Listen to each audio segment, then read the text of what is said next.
ابو جال گوشت کا آدمی تھا، نبی پاک صلی اللہ علیہ وسلم کی خدمت میں آیا، بلکہ وہ جو یہودی والی روایت ہے اس کے پس منظر میں بھی بعض محدثین نے لکھا ہے اس کو بھی اسی نے بھیجا، کہنے لگا جاؤ نبی پاک سے جا کے کہو اگر وہ درخت آپ کا کلمہ پڑھے تو میں بھی پڑھ لوں گا۔ درخت، اب درخت ہوتے تو جاندار ہیں پر کلمے تو کوئی نہیں نہ پڑھتے، درخت سے بھی تو انسانوں سے کلمہ پڑھنے کی بات، اگر درخت پڑھے تو میں پڑھ لوں گا۔ نبی پاک صلی اللہ علیہ وسلم دور بیٹھے تھے، درخت دور تھا، اور امام سیوطی علیہ رحمہ نے لکھا ہے درخت بھی کیکر کا تھا۔ نبی پاک صلی اللہ علیہ وسلم نے فرمایا اس یہودی سے کہ تو جا کے درخت کو کہہ کہ تجھے نبی پاک بلاتے ہیں۔ فرمایا میں گیا تو پھر تم نے کہنا جادو کر کے بلایا ہے۔ احتیاط بھی کی، ہر چیز آنکھوں کے سامنے رکھی، تو جا کے کہہ کہ تجھے بلاتے ہیں۔ وہ بندہ گیا، جا کے کہنے لگا، اور امام سیوطی نے اس کو لکھا ہے، کہنے لگے اس نے نبی پاک کا نام بھی نہیں لیا، کیونکہ ابو جہل اینڈ کمپنی کو پتا تھا کہ مصطفیٰ کے نام میں بھی بڑی برکت ہے، خالی نام بھی نہیں لیا۔ کہنے لگا درخت وہ جو سامنے بیٹھے ہیں نا وہ تجھے بلا رہے، نام نہیں لیا حضور کا، وہ جو سامنے بیٹھے ہیں نا، جاءت لدعوتہ الاشجار ساجدۃ، امام بوصیری کہتے ہیں درخت آیا اور سجدہ کرتا ہوا، زمین چیرتا ہوا آیا۔ کس طرح آیا؟ پہلے آگے جھکا، پھر پیچھے جھکا، دائیں جھکا، بائیں جھکا۔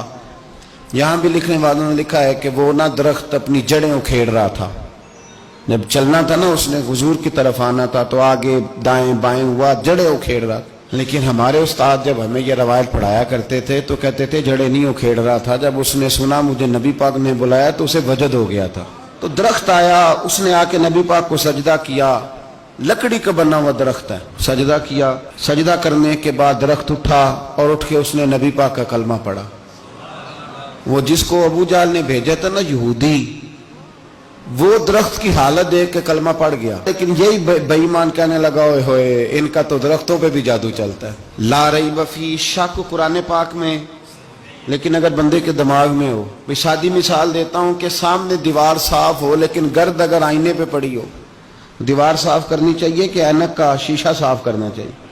ساری زندگی لوگ دیوار صاف کرتے گزار دے۔ ابو جہل پھر آ گیا، کہنے لگا اگر آپ چاند کے 2 ٹکڑے کر دیں تو میں کلمہ پڑھنے کو تیار۔ اچھا یہاں بھی بڑی مزے کی بات ہے، اللہ نے پہلے کہہ دیا نبی پاک کو کہ ان الذین کفروا سواء علیہم اانذرتہم ام لم تنذرہم لا یؤمنون۔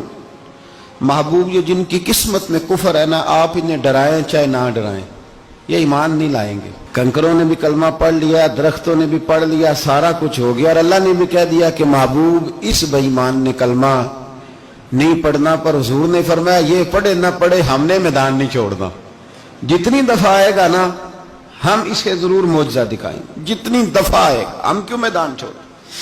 آگے کہنے لگا جی اگر چاند کے 2 ٹکڑے کر دیں تو اقتربت الساعۃ وانشق القمر، تو نبی پاک صلی اللہ علیہ وسلم نے انگلی کا اشارہ کیا، چاند 2 حصوں میں بٹا۔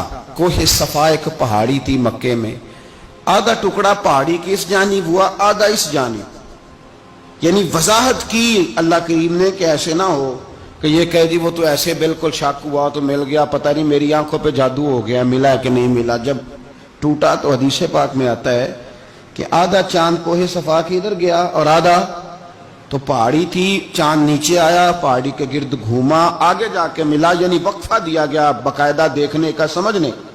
پوری دنیا میں جتنے لوگ اس وقت چاند دیکھ رہے تھے، ہندوستان تک روایتوں میں ملتا ہے کہ لوگوں نے گواہی دی کہ ہم نے چاند ٹوٹتے دیکھا ہے۔ زمانہ مان گیا، لوگوں کی چیخیں نکل گئیں، لوگ قدموں میں گر گئے، پر وہ جس کے دماغ میں شک تھا نا وہ نہیں مانا۔ شجر و حجر پہچان گئے پر انسان کی نظروں میں شک ہی رہا۔